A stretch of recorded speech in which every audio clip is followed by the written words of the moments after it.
I pledge allegiance to the flag of the United States of America and to the republic for which it stands, one nation, under God, indivisible, with liberty and justice for all. Everyone will please remain standing for a moment of silence.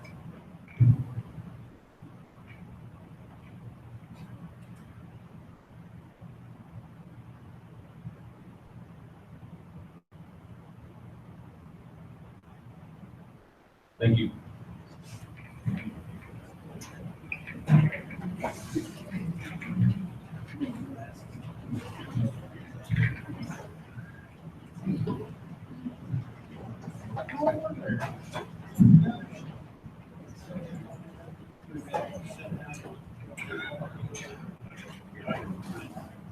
Okay. We need a motion to approve the amended agenda.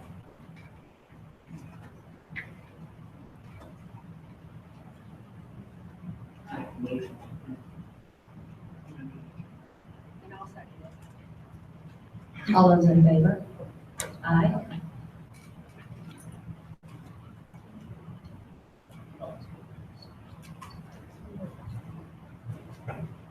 Public comments on agenda items pursuant to the board policies. This notice from Marcy Butler, Mount Augusta School Board Administration and staff. Thank you all so much for the beautiful flower arrangements. I am truly blessed to work with so many wonderful, caring people. Thank you even more for your prayers. I am recovering slowly but surely. Everyone have a wonderful and relaxing summer. Love, Marcy Butler. And this one is from Bethany Johnson. Dear Knob Noster family, thank you so much for sending a beautiful basket of flowers for my dad's funeral. Your thoughtfulness is very much appreciated. We've heard it said lately that you really haven't lost something if you know where it is. We are so thankful to know where he is and for your support as we work through our sadness. Thank you again, Bethany Johnson. And this one is from Kelly Krause. Dear Knob Noster school staff, thank you so much for the flowers you sent following my cycling accident. I was so touched you thought of me. You all are always in my thoughts and I miss Knob terribly. It is a special place with special people. It's easy to lose sight of that when you're in the midst of the day-to-day grind. But never forget it. You are wonderful people doing great things for our kids. Thanks again for taking time out of all the hustle and bustle to reach out and make my recovery easier with your kind thoughts. Love, Kelly Krause.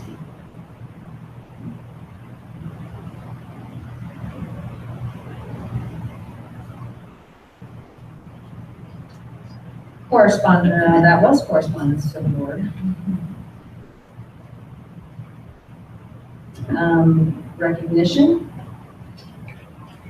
Good evening. We've asked our robotics team to come tonight. We'd like to recognize them in our rookie season.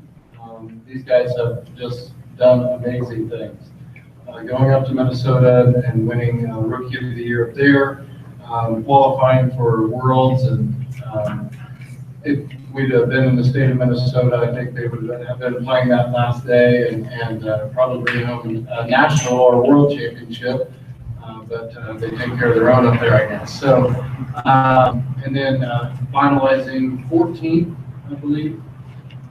So 14th last Saturday.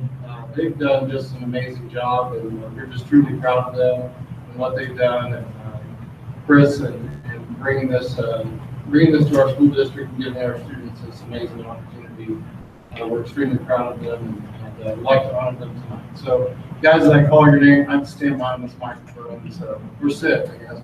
As I call your name, please come forward, and then we'll get you your certificate. So, Chris Adams, Ruth Adams,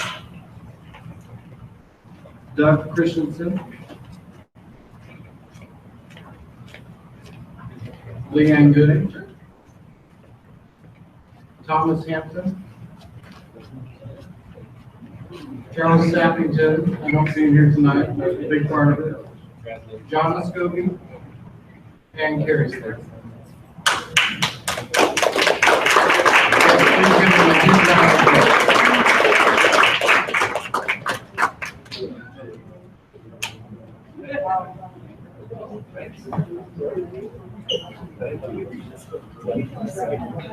You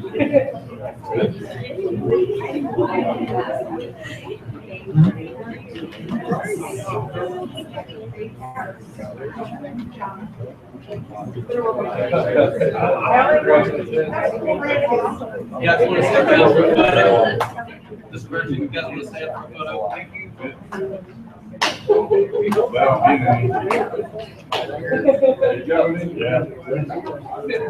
Well. I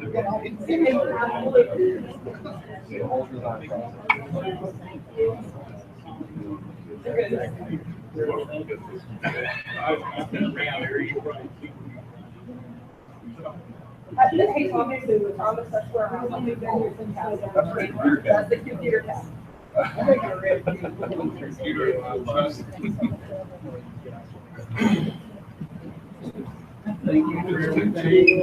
So if we can get you guys all to take about 4 steps forward and everybody else kind of roll in the back side here. You guys can step up just step up a few more so you're out the tractor line, a few more. Right there. Hey, you got your.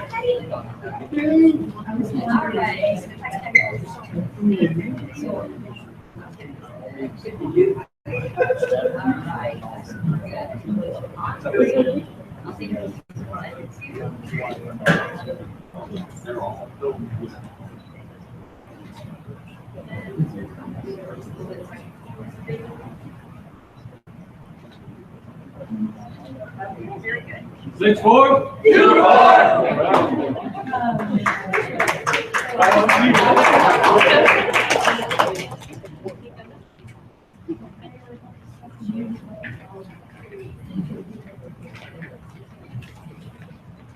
Well, thank you all for the support and all the extra time and all the energy that went into this.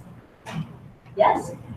I just wanted to say something as the wife of one of the mentors and the mother of one of the kids, that the amount of hours, days that this whole team has put together and those kids was enormous.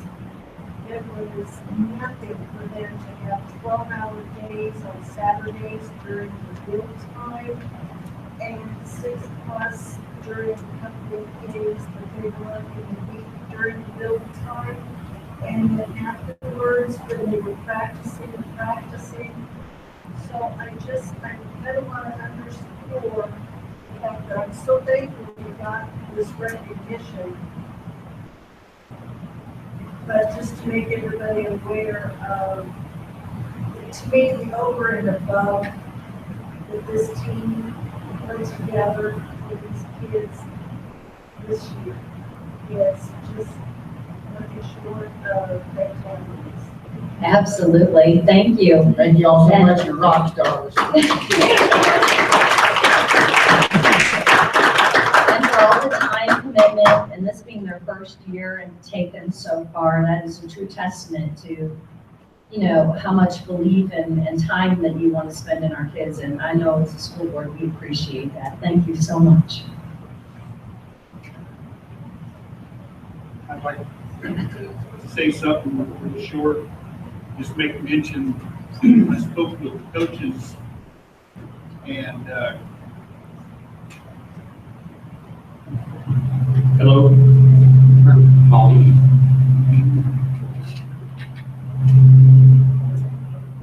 Well, I'm gonna turn it off. Now I'm gonna turn it off. Turn one off beside you.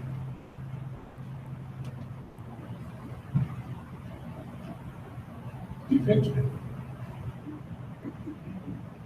I just wanted to make mention, after speaking with the coaches, Mr. and Ms. Lamb, that they are planning a exhibition, I guess is the best word,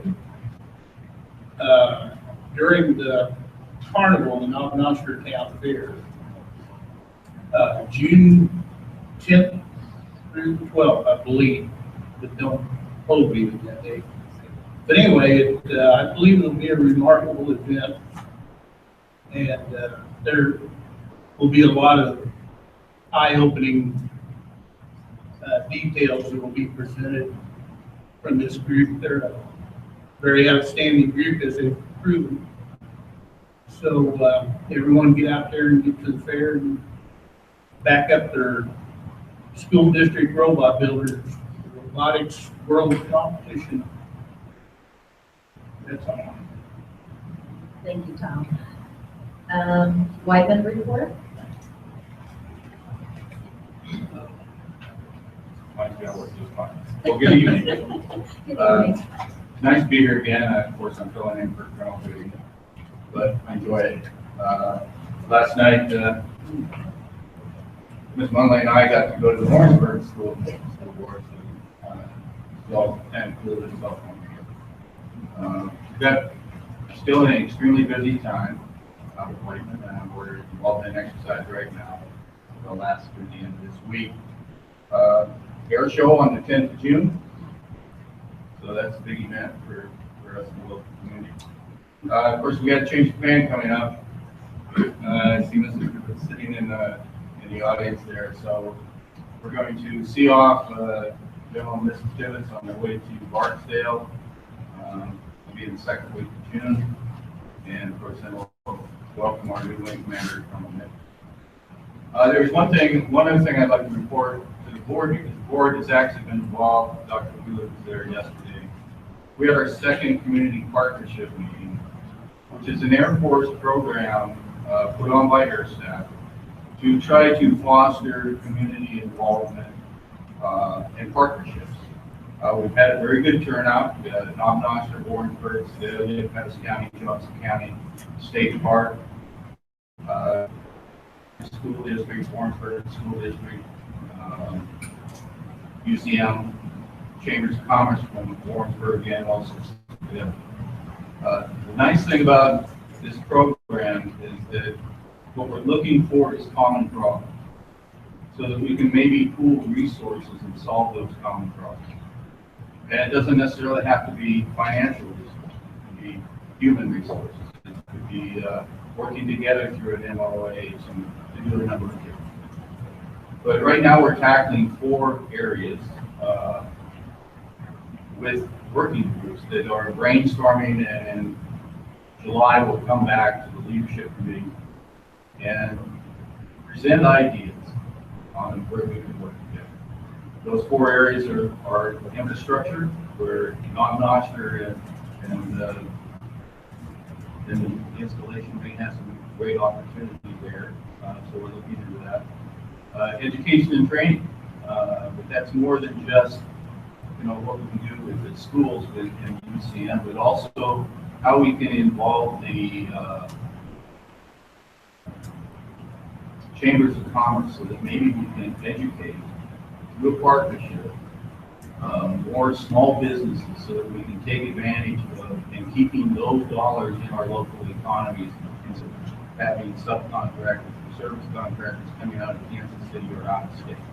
Let's keep the money here. So that's a great program. And then medical and emergency services and mental health. We have some combinations there that we can tackle. Let's see what else. Parks and recreation. So hopefully in July we'll be able to come back and report a little bit more to this. Something that may impact it. Thank you. Principal and directors reports.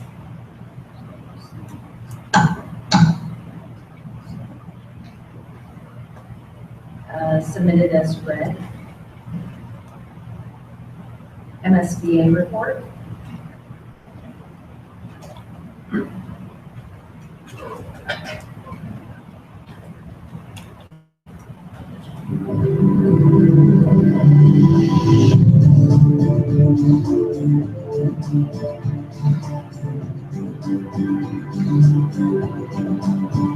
Hello, everyone, and welcome to the Missouri School Boards Association's board report for the month of April. We thank you for the opportunity to share some news and information during a few minutes of your board meeting. We begin with a look at the development of the 6th version of the Missouri School Improvement Program. MSIP, as it's known, is the state's accountability system for reviewing and accrediting public school districts. MSIP first went into effect in 1990, and the current version, MSIP 5, has been used to accredit schools since 2012. Work groups charged with developing MSIP 6 standards begin meeting this month and will focus on the 4 broad areas of academic achievement, climate and culture, systems and processes, and success-ready graduates. Commissioner of Education, Dr. Margie Van Dieven, told those attending MSBA's legislative forum she expects many issues to be considered by the work groups. Surveys, for example, we used to have cultural surveys included in the advanced questionnaire. A lot of you are familiar with them. We used to administer some of those. But others are looking for metrics that are not necessarily associated with the school. So I've heard anything from unemployment rates to incarceration rates. I mean, what do you really look at to know schools are being successful? So that it goes all over the board right now, and we will need your input. I think it's going to be an exciting time. Van Dieven appeared at the MSBA Legislative Forum along with State Board of Education Vice President, Dr. Vic Lenz. She says she expects the MSIP 6 development process to take a full year to complete. The arts often have a powerful impact on the education of students in our public schools. To highlight that impact, the Missouri Alliance for Arts Education recently held its annual Fine Arts Education Day at the Capitol in Jefferson City. Vocal and instrumental ensemble performances, dance groups, and theatrical presentations by students from school districts throughout the state. They agree arts education is essential to their success in school. I'm the president of our speech and theater program called at Seattle, and so I have been in this club for 4 years for my entire high school, and being in that, I've seen like introverted people who have no experience in how to communicate with others and have low self-esteem. I've seen them blossom. I've seen them develop as a person, and I think the arts is really important in trying to like propel people into brighter futures and trying to find out who they are and challenge them as a person, because the arts really force you to think of different perspectives, and I really think that's important. I think the arts have a validation within our communities and within our state and society. They help let students grow and develop in various ways that I can't even possibly answer. But I just know that with having the arts established and with having the arts here in our state, we're able to find ways to express themselves through personality, but through also characters as well. If it did not exist in my school, I don't think I would excel in math and science. I do pretty well in school overall, but you know, when you go to high school, there's no more recess anymore. You don't have that thing that's catering to your energy, that's catering to your needs. And if I didn't have like an acting class to go to, if I didn't have a 6 hour that I felt excited to go to that drove me throughout the day, I wouldn't pay attention in math class. I wouldn't be ready for science. Not only does it help your grades and stuff in like math and science, but it also helps communication skills. Being involved in the arts will get you further in job interviews, and it helps you make eye contact, and you're able to, you know, clearly speak to people. And it just is really applicable anywhere you go. The students also had the opportunity to meet with their state legislators and talk about the importance of their arts education experiences. The Missouri Arts Education Alliance believes the arts should be recognized as a core component of the academic curriculum and urges school districts to strengthen the quality and availability of fine arts education. Maintaining a safe and secure learning environment for both students and staff is a high priority for any school district. But do you know how safe your schools really are? One of the best ways to ensure a safe school climate is to conduct a comprehensive school safety assessment. Such an assessment, conducted by trained school safety experts, is available through MSBA's Center for Education Safety. The assessment reviews 30 areas related to school safety and provides a framework for identifying issues that might need to be addressed. Contact MSBA's Center for Education Safety for an initial consultation or a safety assessment in your school district. If you've just been elected to your local Board of Education for the first time, congratulations and welcome to school board service. One of the first things you'll want to do is complete the 16 hours of training required by state law and provided by the MSBA. Half of the 16 hours can be completed online, with the other half provided at various locations in the state throughout the year. Visit the MSBA website for a complete schedule of training opportunities. There is no cost to participate in required training. Also, mark your calendar for the annual MSBA Leadership Summit to be held June 3rd and 4th at the Lake of the Ozarks. Registration information for that event is posted on the MSBA website. And be sure your board is represented at the Delegate Assembly to be held in conjunction with the Leadership Summit. This Delegate Assembly will be electing new state officers for the coming year and also will be discussing the proposed merger of MSBA's various advocacy documents into a single document that clearly articulates MSBA's positions on education issues. That's it for this month's edition of the MSBA Board Report. Thanks for allowing us to have some time at your board meeting, and so long from Columbia. Superintendent report.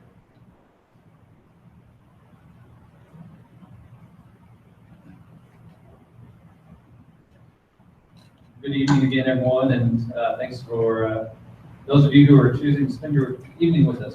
Glad you're here. Wanted to say, again, I didn't speak up for our robotics team, but we're definitely proud of those guys, and I know they're excited about what the future holds, and one of those things is the grant we just submitted through DODEA, which will call for additional monetary support for the expansion of our robotics program. So we're excited about that.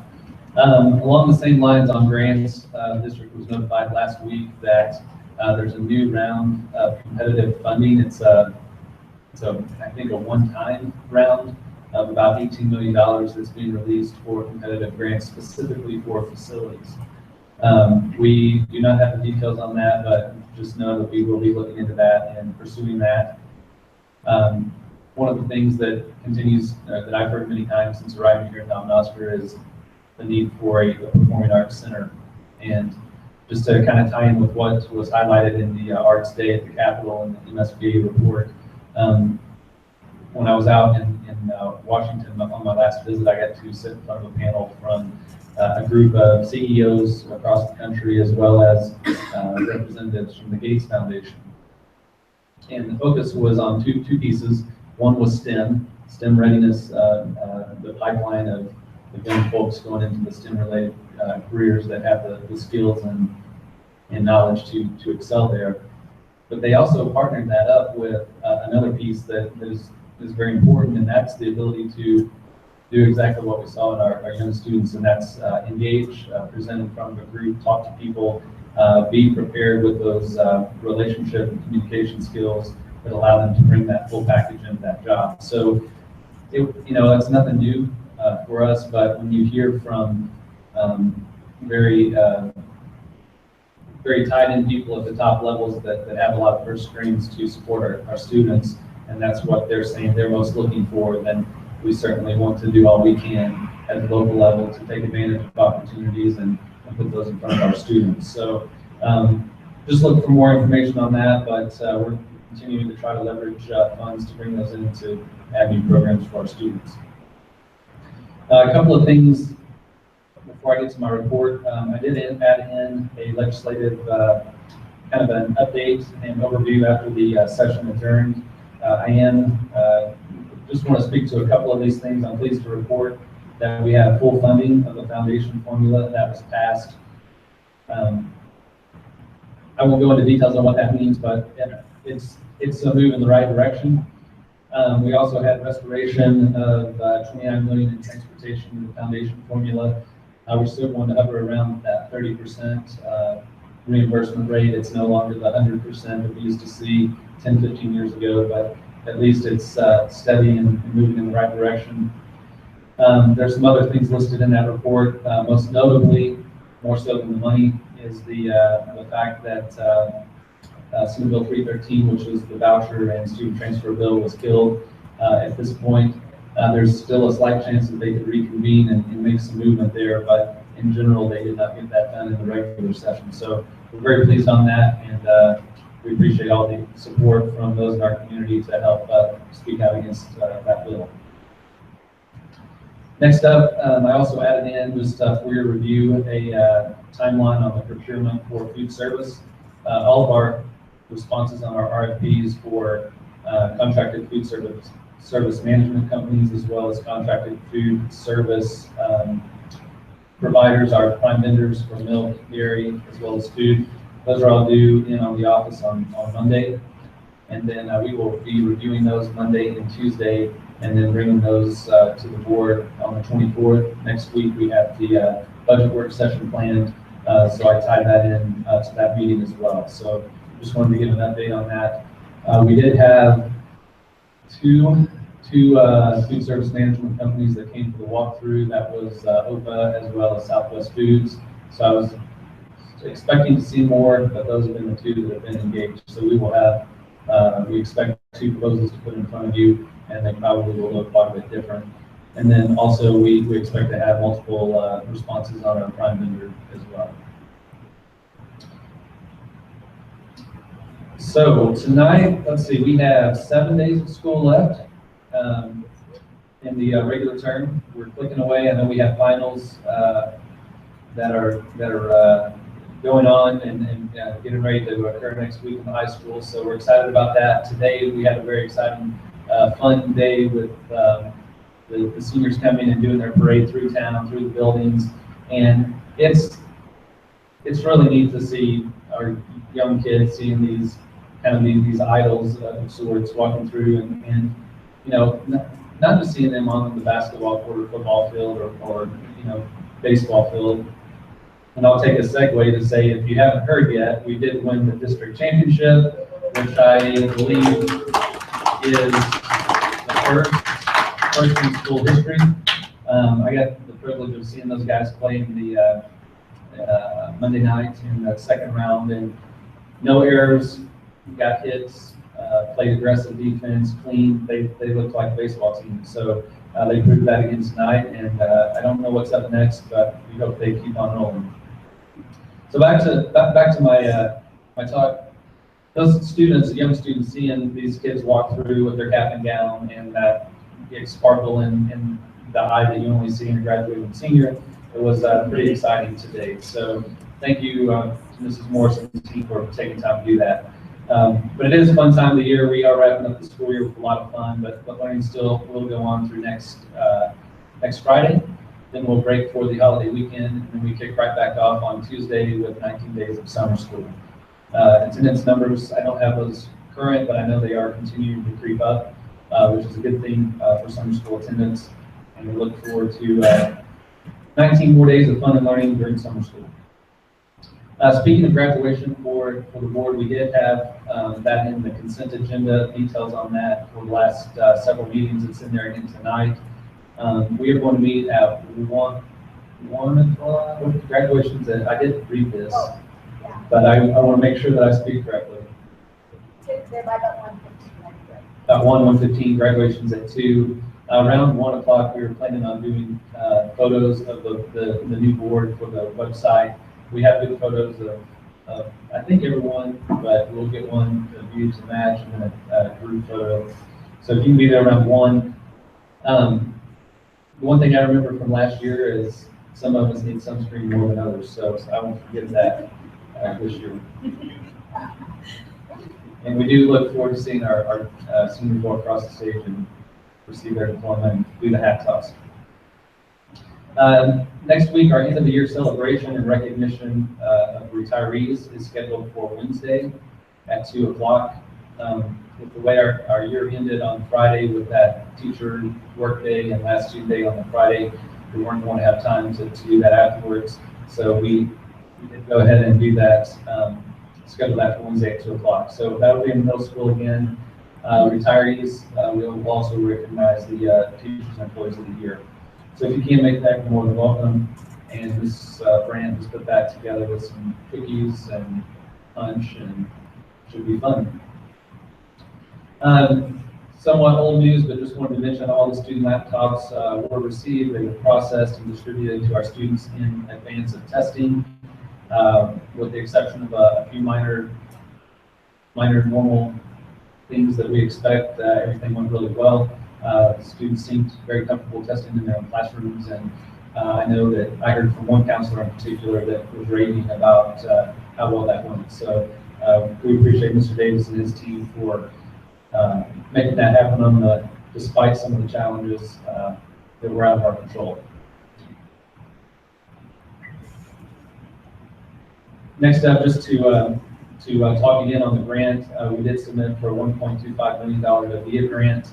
That application was called Gear Up for CCR, and that stands for Great Expectations and Results for College and Career Readiness. What we've done on this grant round is we've kind of set that up to be a recurring submission. So we want to kind of trademark that Gear Up grant name, and next year we will probably roll that into Gear Up for Robotics and try to again write for a grant to expand robotics down into the elementary grades. This year it's specifically focused on college and career readiness. It will advance some of our AP efforts. It will enhance our teacher training, expanding that NIMSY, laying the foundation training all the way down through our elementary grades, and also calls for some robotics funding and some other pieces. So we're excited and very hopeful on how that goes. If we have some success again, we will try to make that a recurring proposal to ODM. As mentioned, Impact 8 announced a one-time round of grant funding. They did that on the 12th of May. We still don't have details, but when we get those, I'll pass those along to the board and we'll march down that path. Last but not least, we have enrollment for month ending. High school 350 with a 95.76 attendance rate. Elmhurst Middle School 454, attendance rate of 94.81. Mount Elementary 367 with 95.77 attendance. Whiteman 317 with 95.69, and our overall district total is 1488 with a 95.51 attendance rate. So it looks like K and E by 100%. So congratulations. What do you get for that? Brian rights. You can have Saturday off. Take Sunday too, Dan. Worked hard. Thank you. Last but not least, financial reports. Balance for all funds month ending was $13,067,781. Revenues to date, $13,874,400, which is 86.5 of anticipated. Expenditures, $11,940,862, which is 73.2% of budgeted, and that concludes my report.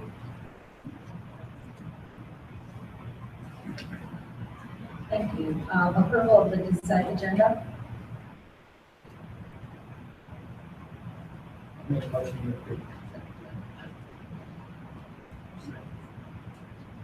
All in favor? Aye. Motion to approve the minutes as presented.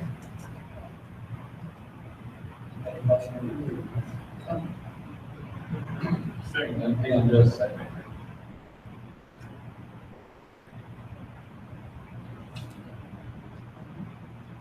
Approval of bills requiring abstentions. On this one, we did today add in a bill that we received last Friday. I went ahead and pushed that through because the work has been completed for home heating and health. So that was one of the amendments to the agenda, as well as the addition of this item I on the consent, which is just information only, but I did want to point that out. Make a motion we approve the bills requiring abstention.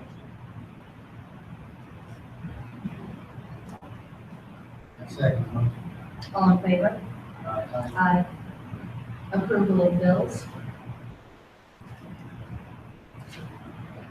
Make a motion to approve. All in favor? Aye. Program overviews and updates?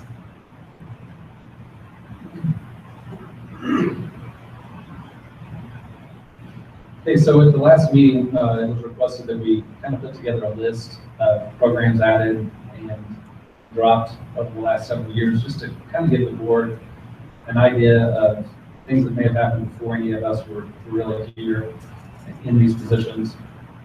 So we went ahead and did that. It's really just submitted for information only. What you will see is a lot of the positions that and/or programs that were dropped. Title math, cross country, golf. A lot of those have been added back in, and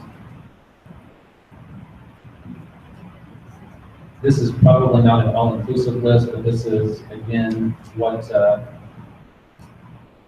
we know. I want to say how nice it is to have Mr. Coron here, because he was in the district for most of that, and I think he was one of the only ones. Mrs. Morris saw some of that, but as for the rest of us, that was would have been probably a much shorter list. But what I would say that the board is aware of, but I guess I'll go ahead and say it. When you look at the added and added back list, it is a little bit longer than what was on the dropped list, and the board has expressed to me, or members of the board have expressed to me that, the mindset right now is opportunity for our students, making sure we're doing everything we can to put opportunities in front of those students, whether it's soccer and golf, or cross country, or robotics and STEM and AP, or remedial support. The goal is to give our students what they need to succeed, and that's first and foremost what we've done with the addition of these programs back.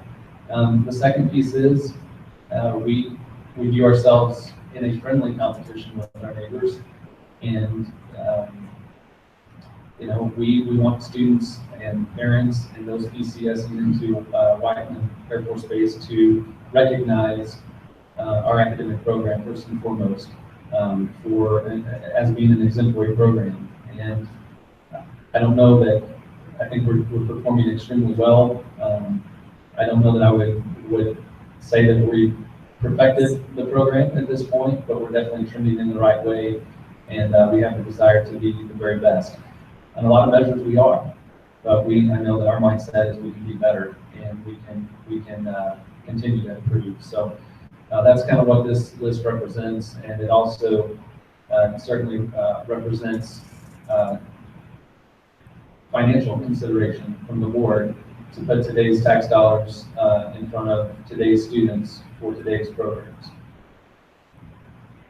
The transition kindergarten and the social worker. The social workers were replaced with a different program.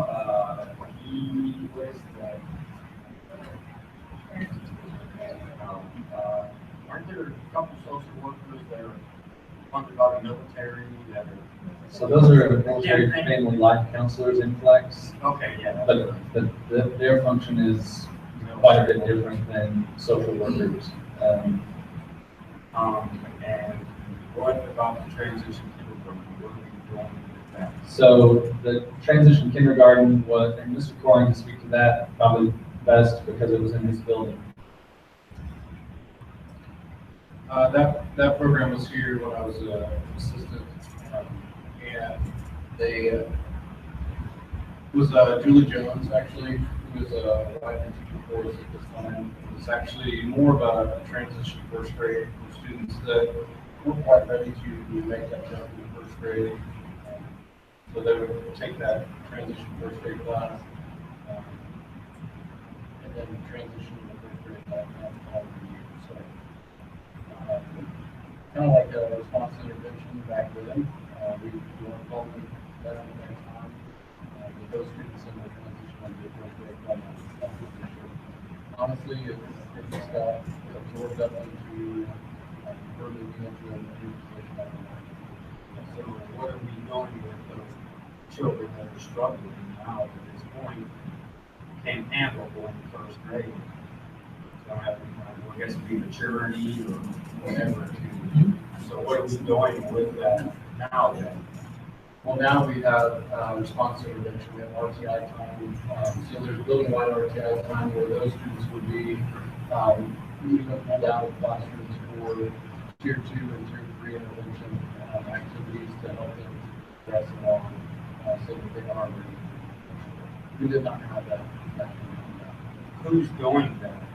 Is it taking time away from the classrooms now for that, or how does that work? Is it the teachers now, the first grade teacher or the kindergarten teacher doing the transition work? Is the first grade teachers doing the transition work? And is it taken away from their class time to do the transition? It is not. It's all inclusive in 25 minutes or still 30 minutes now. Get a better principal than she has saying. So, but 30 minutes of building-wide RTI time. Honestly, it's all hands on deck.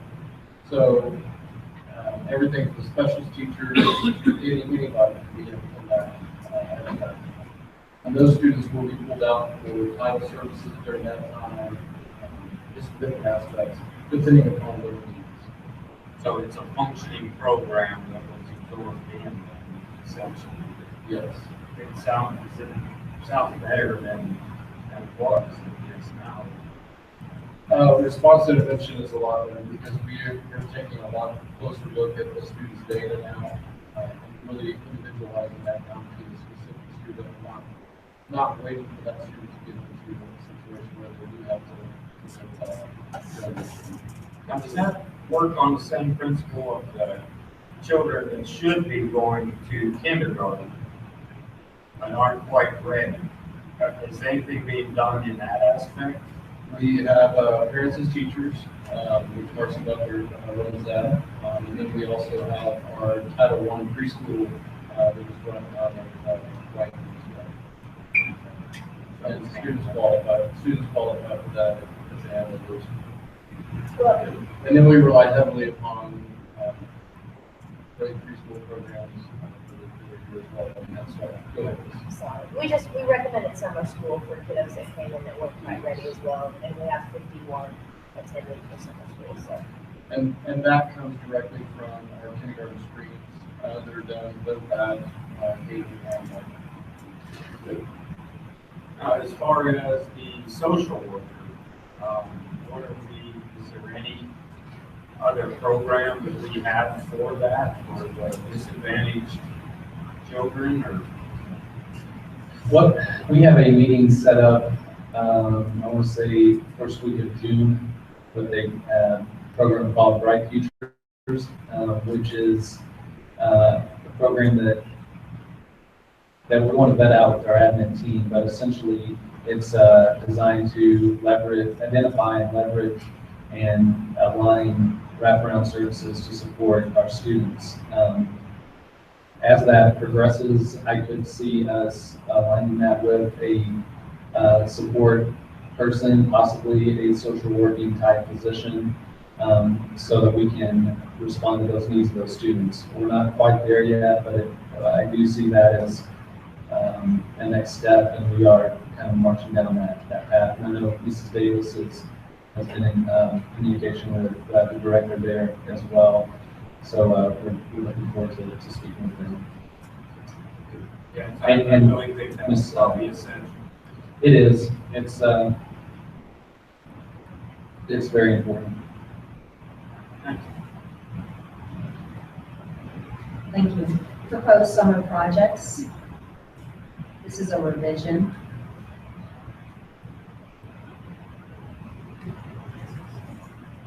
So again, for information only, this is a list of summer projects that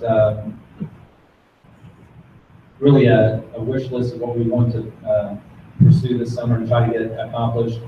This came from Mr. Bazane and myself, with input from our building administrators as well as our lead custodians and others. The lists were really pretty long, and I saw that many of those items have been checked off by Mr. Bazinga and his team. These are some of the bigger items that we, again, want to try to accomplish.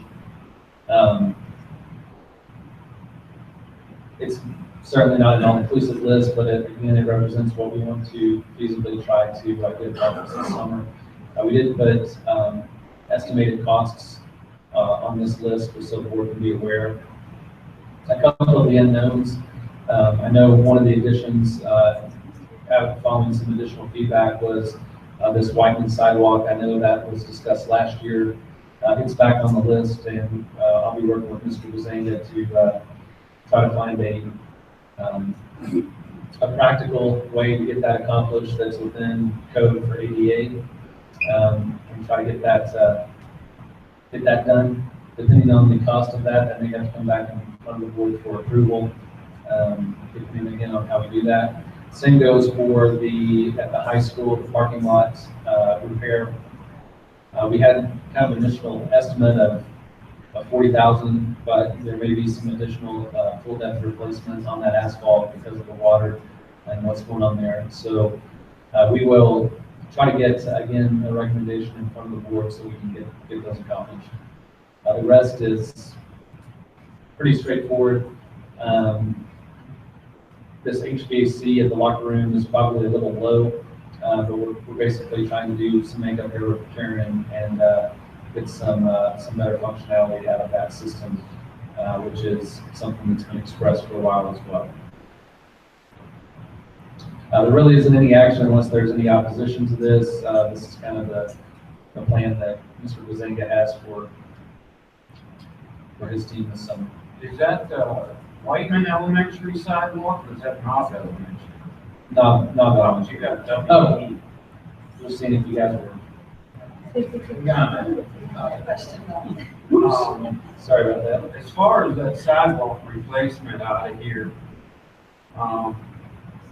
the engineering, we had a discussion, I don't think any engineering needs to be done to that as far as a replacement sidewalk. We're not building a sidewalk, we're replacing a sidewalk. I don't think any engineering would have to be done with that. I think I could get support put on that fact that we don't have to have an engineer. Well, I mean, I don't want to see us spend a ton of money on the sidewalk. The only thing we need to keep, a sidewalk's a sidewalk. All it has to do is be neat and be ADA compliant. And those standards are out there. That's a no-brainer trying to find the information to how to conform to an ADA approved sidewalk. You know, as far as engineering goes, I have some personal experience with spending money with engineers myself, and it can be astronomically high in it can cost a lot more than what the sidewalk is costing. So I just don't want to spend a fortune on engineering based on these people replace the sidewalk. You know, and a lot of these things we put off last year and never got done. I think that we need to push these through right now and go ahead with these projects so they don't get left again. Because we left a lot off last year that we didn't do, and we need to have this stuff done. So I would entertain a motion just to push these projects through as proposed at this time. I realize you don't have the amount of money on the sidewalk repair, but I think that if we did a lot of it in-house in preparation and so forth, that it would be very reasonable to do that, as long as the preparation is done in-house. But I don't see an issue with any of these not being done, and that we go ahead and give the approval to do this. No, I think you're right. Yeah, it's all. Well, summer school starting in 2 weeks, we need to find the time element, we need to find out exactly what you guys are talking about as far as design and preparation. and put up that time factors, what we're gonna rip out, what we're gonna fix. Well, I think that would be up to Mr. Mazanga, and I'm sure he's probably standing there with a shovel in his hand. What I'm saying, so if you can do that and put that in a time element, and not interfere with Sunday school, I think that's a great idea. Well, I'm ready to move forward. Yeah, Be an action item, consider it maintenance related. Well, I agree, I don't wanna see a trash excavator out here tearing up the whole barn, you know? No, I can We- understand that. We won't allow any of these projects to significantly interfere with our student learning. Do you want it to be an action item, or do you just want to take it into executive direction and do it? We already had decided in another board meeting that these were at your time disposal, pretty much. So it is, if you look at the things on the list, most of those are things that Mr. Luzanga and I decide to do on any given morning as the need arises or as our abilities and time allow us to accomplish. The two big items on there really that are concerned, well, the three items that are of concern to me, high school parking lot, the sidewalk, and I'll take those two together. There are two things we have to think about. First of all, on a construction project like both of those, that exceed the $15,000 limit, we have to accept sealed bids on those. They have to be prevailing wage, and they really need to be compliant. I very loudly and clearly understand the amount of money that's wrapped up with engineering. But I do want to say, if it isn't engineered, then all liability or failure to comply, as I understand it, falls back on the district. And if that's a risk that the board is directing us to take, we can certainly do that. But it is a risk. It does come at an expected savings. But it's, I think that we've just got to be aware that we engineer things for a reason, and really that's to take the liability off of me and the people that report to me. But if my bosses are saying don't engineer it collectively, then we can get that done. And I understand what you're saying, but we are not building a sidewalk. We're not building a parking lot. We're replacing a sidewalk, and we're repairing a parking lot.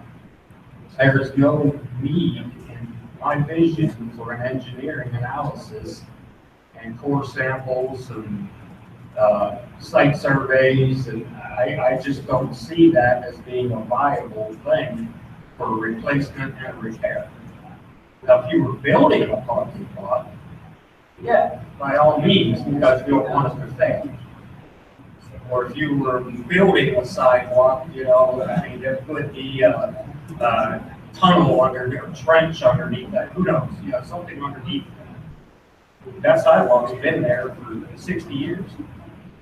That parking lot's been there for, I don't know, God knows how long. I remember when it was a gravel parking lot before they paved it.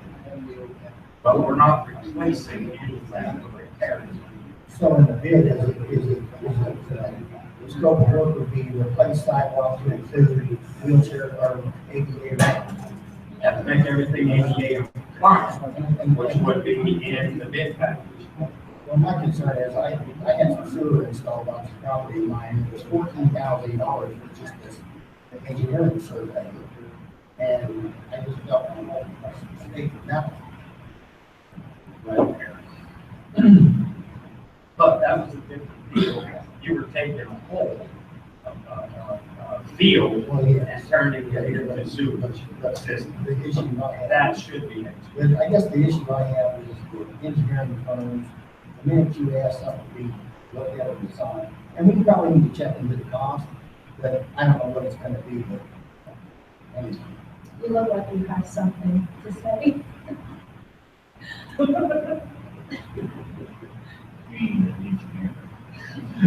Okay. Exactly. Okay. Are we paying you prevailing wage to be here? I can give you a little bit, okay, as far as I would agree, as far as the time. You should be able to build, and Leslie, you put out specs all the time. So time. The requirements in the VDA are pretty good. And you should be able to find those requirements in place so the new state that they not really put any money to life. I will caution you on parking. Parking lots fail for, and sometimes, and of course on the installation, there are a lot of parking lots all the time, and we had to replace some bridge and whatnot, and you don't always know. And then you run into them a lot. So, yeah, I haven't even seen one. But if it is a subgrade department, then you should start out right. Don't go in and try to do a milling over the parking lot, and then find out that the subgrade is not good, and your cost of your contract is probably one of them. You're going to have to do it right now. So that's all I'm saying. So, and a lot of times, a lot of good contractors will actually get it. Experience here.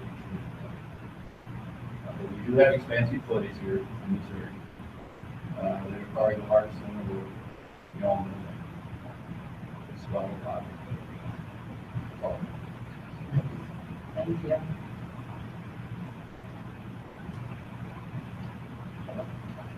Okay. So we do know, just from initial discussions, 70 foot of that parking lot, just from the initial walkthrough, they're calling for a full depth replacement, adding drains underneath, and then an overlay. So we're looking at probably in excess of $200,000 was what we were anticipating on that repair. Or we could do an overlay, and with the anticipation that water seepage would still remain a problem, and we would be perpetually repairing that at a cost of $30,000 or $40,000 every 10 years or so. Is that? I think that's what's kind of been done in the past. So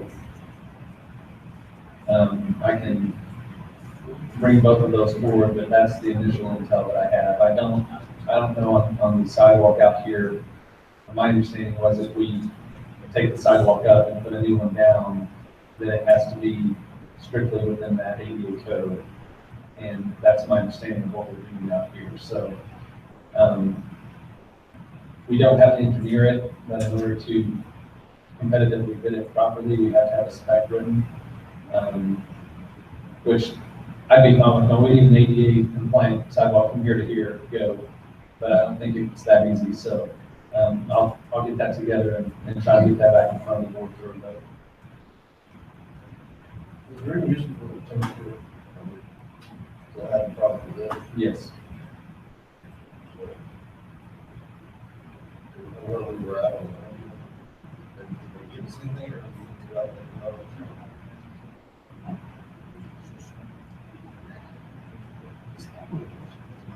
What was the warranty length on that? Probably warranty on the probably 30 days. Yeah. Your tail lights. Tail light warranty. I thought it was a couple of years. I thought I remember it being a couple of years, and not 3 years possibly. So I'll ask Mr. Dezanga to look into that and give us a recommendation. But yeah, as far as the projects, really, I mean, I don't see it being an issue. We need to press on with this stuff. Okay, copy that. I agree with that. We're probably running up on that 2-year mark, so we'll get on that this week and see if we can find any warranty that remains on that.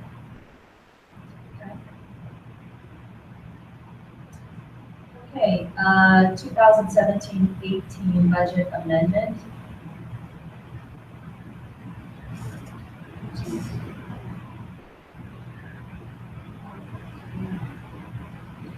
We kind of tied those back to back, so I'll just speak briefly to the long-range facility plan. This is an updated timeline on, for the board to review. It's not an action item, but it's just information and proposed timeline. We want to work, get this thing kicked back into gear with a survey out to parents, staff, community to go ahead and get some additional input. I know we did some surveying about 9 months ago, but we want to bring that back up and expand that out just a little bit more aggressively to our community. Then we would come back, follow this timeline with some executive committee meetings and correspondence with the board. I don't want to tie too tightly to this timeline, but we, as a board, we need to collectively get to kind of a decision on the big items, those being performing arts, stadium, the gymnasium, some of the classroom space, how we configure, and then our capacities. And I know that I don't want to talk in depth about this, but it very quickly came to a question on, do we stay in our current high school footprint, or do we anticipate community feedback that would call for something different? But in the meantime, we're continuing to aggressively look for additional incentives to put out and partner with that come in the form of a FEMA storm grant, whether it come in the form of this DODEA grant or Impact Aid grant rather, or even yesterday I was talking with Mr. Nugent about some kind of private-public partnership that might be a winning combination. So we're trying to find opportunities to present to the board, but certainly we first need to have a plan to attach those to. So we need to get this thing kicked back off and get the big question answered, and then get our timelines and decide where we want to go. If anything was going to happen in terms of going to the voters, we would need to finalize that by, I have that a final proposal in December, but that could stretch into late December or early January, but that would be a timeline should the board go down that path. But there's a lot of water yet to come to the bridge before we get there, but that's kind of where we're at on that. And when are these surveys going out in May? We would like to get those out by the end of the month or early in June. We're looking at doing kind of an last time they did phone calls, this time we're going to look at more of an electronic approach, publicize that out through our contacts and see if we can get good feedback that way. And we need to see that. Yes. Yeah.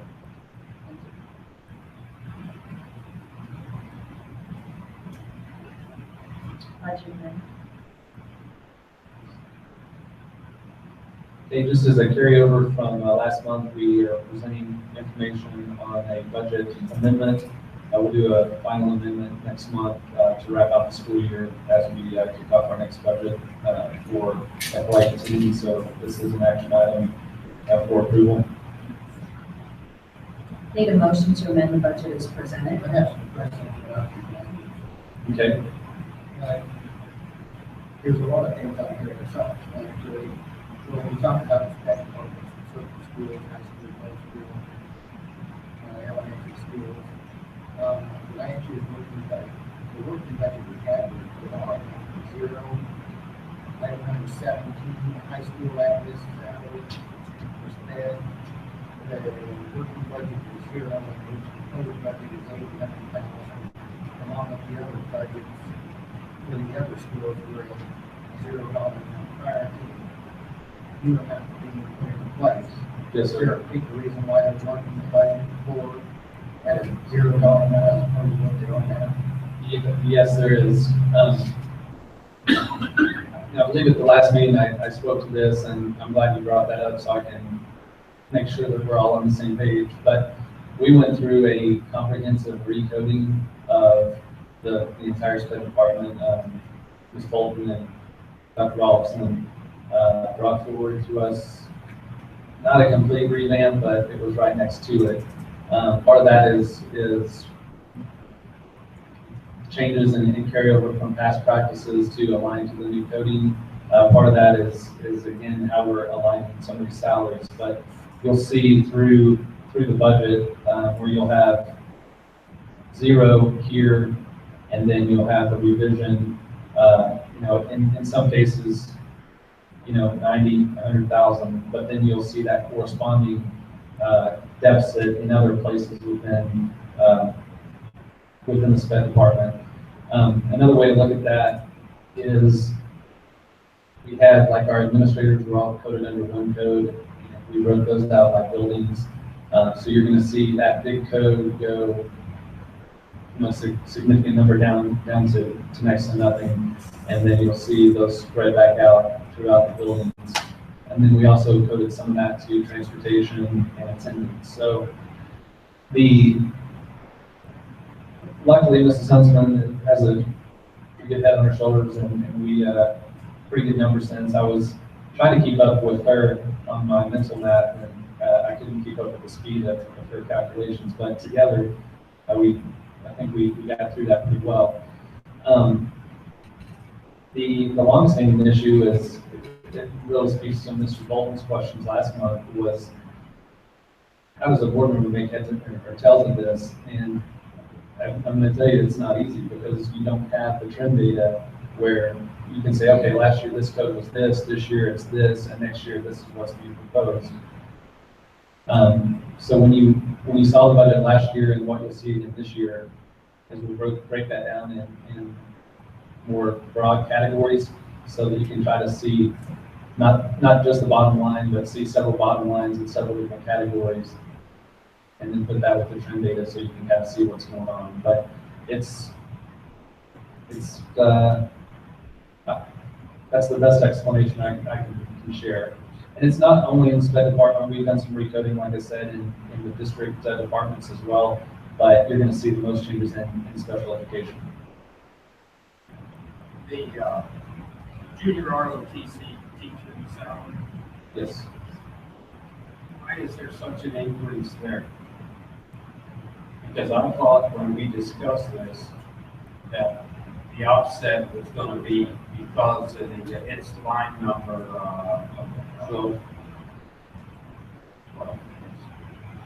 I thought the offset was paid by the Air Force. So why is the increase? So that's your expenditure line, and then when you go down to revenues, you'll see that revenue line. But that is a moving.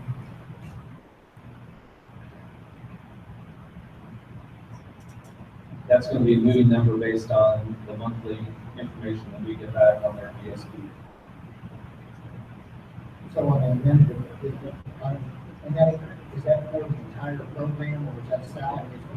That's the salary, so it would be the salaries for our share of salaries for both the enlisted and commissioned. Yes.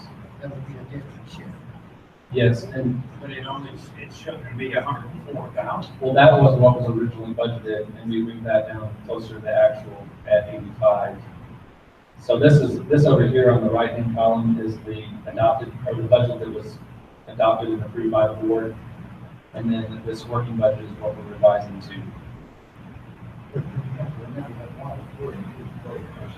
Yeah. The offset for the Air Force pays should only be a little over 75, well, about 80, well, he's got 85. But that's 35. So these, or so paid by the Air Force. but this is our expenditure. That's what our expenditure is, and then you'll see the revenues down in the revenues portion of the budget. Does 104 include stipend? Yes.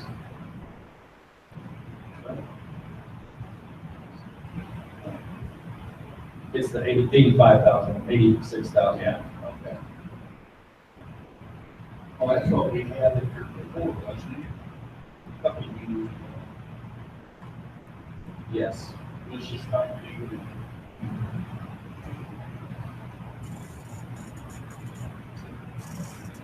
I think what Mr. Camillo is trying to say is what is our net cost for the program out of the district pocket?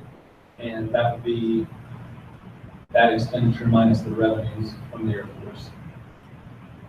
What about the revenues from those surrounding districts? Well, that too. Sorry. So 104 is really kind of the bogus number then? Or is that what you're telling me? No, what I'm telling you is that was the budget number that was presented and adopted by the board From last year. from this year. This is this year's budget amendment. Okay. That must be up here. What? Yeah, 'cause I would argue. Pardon? 7 out of the district that are included in that number also. Is that correct? Students? Yeah, junior ROTC students. We have, What, just two? Oh, I thought there was like 5 in one. how many total students do we serve out of district? Is it 60, 65? 65 students that we serve in Morningsburg and Lamont. And 40 local roughly. And only 2 are involved in ROTC. 65. Total in the ROTC. About 110 total. 110 total students, 65 are served from out of district and about 40 in district, roughly.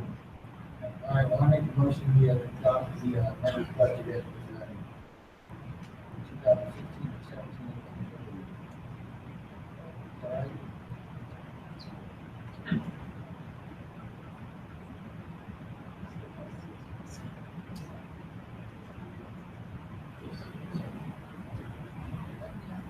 So the motion needed is a motion to approve the amended budget as presented. Is that for the 6th? This is this year's budget, 16, 17. And next Wednesday night is our 16, 17, 18. What do you propose having a new budget? next Wednesday night. Hopefully. I need a second to that motion. All in favor? Aye.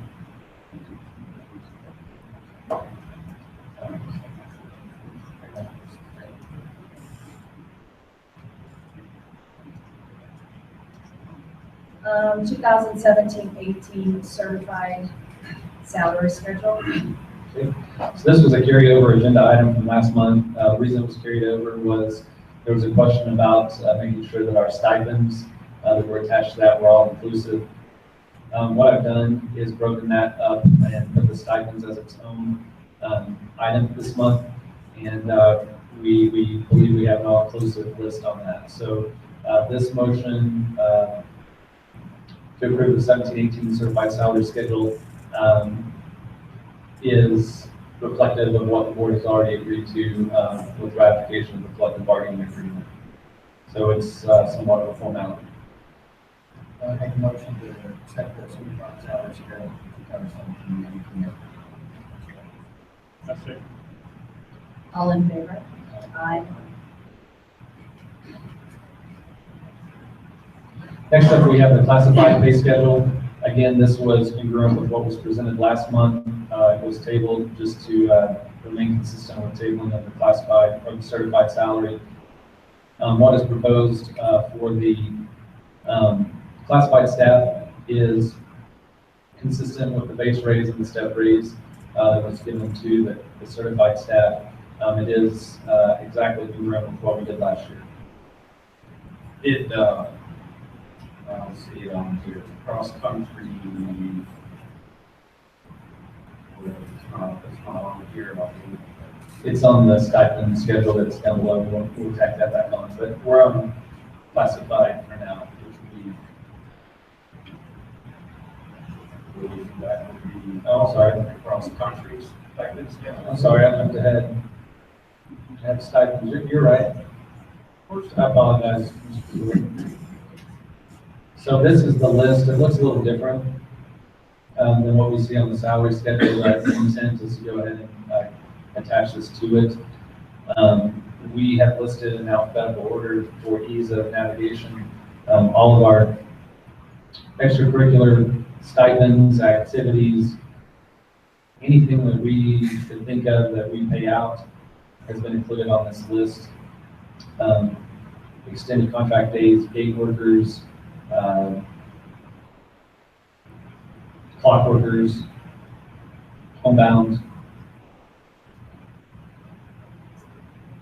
all of our coaches, assistant coaches.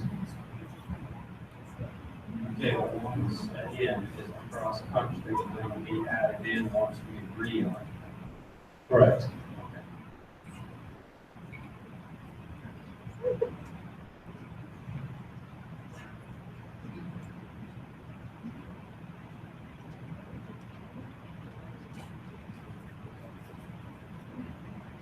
I need a motion to approve the 2017-18 stipends and extra pay schedule as revised.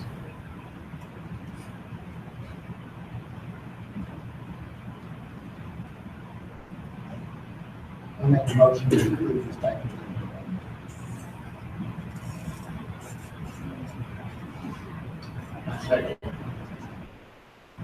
All in favor? Aye. Dan? Oh, I'm sorry.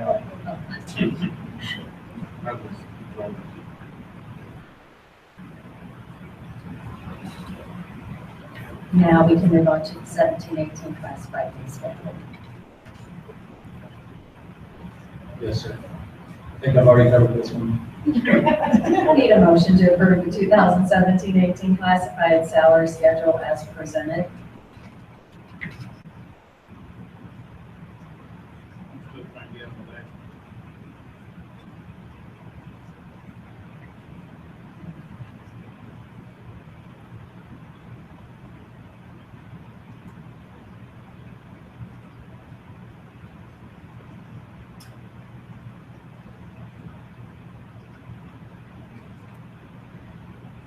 I'm looking for a motion. I make a motion to approve the 2017-2018 classified pay schedule.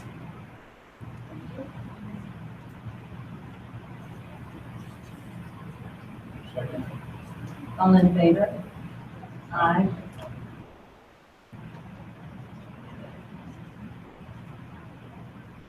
And